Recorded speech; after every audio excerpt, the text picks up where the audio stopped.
Сәлем достар, менің есімім Салтанат. Бүгін сіздермен бірге фасоль салып, винегрет салат дайындайтын боламыз.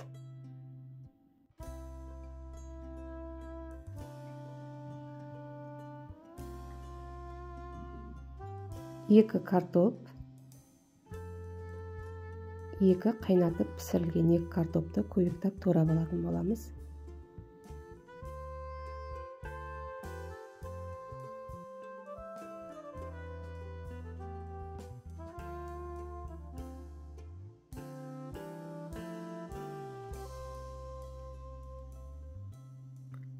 Екі дана қызылшамызды алып, оны да көбіктеп турап алатын боламыз.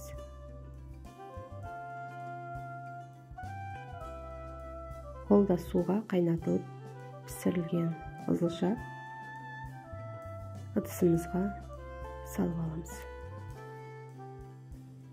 Екі дана тұздалған қияр, бұны да көбіктеп турайтын боламыз.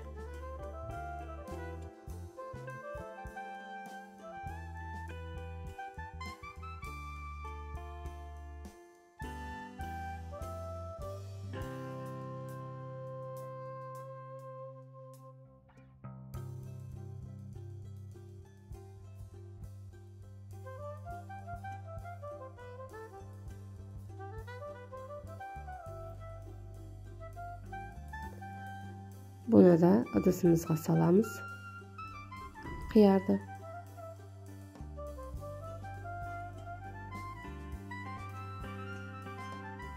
Ал енді ішіне дайын квашеный капустамызды саламыз, ішінде сәбізі бар.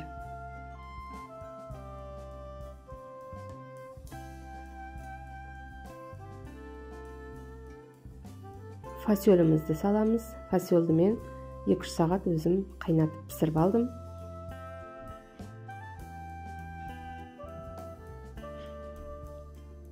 Енді оливковый масламызды құямыз.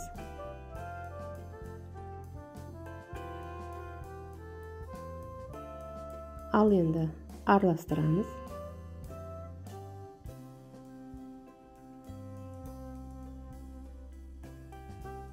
Дәміне қарай тұз салып аламыз. Тағы да араластырамыз. Винегрет салатымыз дайын болды. Мен бұны фасольмен жасадым. Оның орнына горох, жүгері салуға да болады. Менімен бірге видеоның соңына дейін қарағандарыңыз үшін рахмет. Менің арнамнан тағы да қандай рецепттер көргілеріңіз келеді, комментарийға жаза кетіңіздер. Рахмет баршаңызға.